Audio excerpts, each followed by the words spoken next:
Hello, I'm your host, Jed Mescon, and welcome to Chapter 1 of the Certified Workers' Compensation Executive. You know, there are 5 modules to complete this chapter. Let's start with some history of the workers' compensation system. Now, according to the state of Tennessee's website, workers' compensation is the oldest form of social insurance in the United States.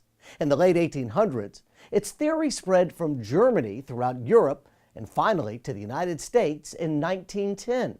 Tennessee enacted its first workers' compensation laws in 1919.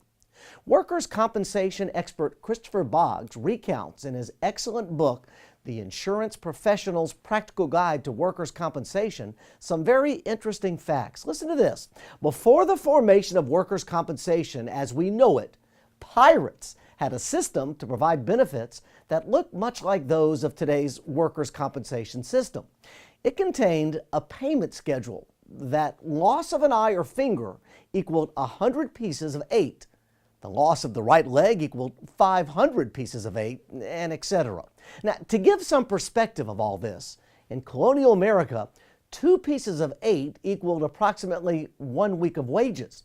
Therefore, the loss of an eye or finger would equal about 1 year of wages. In the early 1900s, a number of states enacted workers' compensation legislation. Some states asserted that this social insurance violated due process that all workers relied upon through the courts.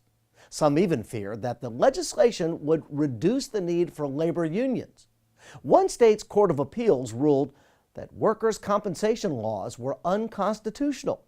However, over time, attitudes began to change in favor of workers' compensation.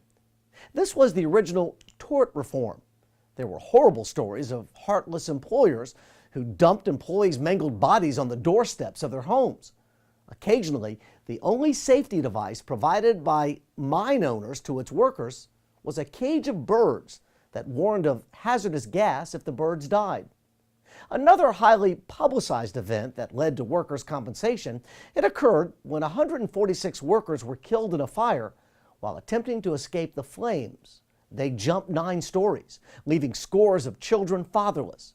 These types of stories traveled across the country and eventually shaped the social insurance movement that became state mandates. In this chapter, we'll cover the 2 coverage parts of the workers' compensation policy. Number 1, Coverage A, statutory benefits. Number 2, Coverage B, employer's liability, and also cover the territorial provisions of workers' compensation.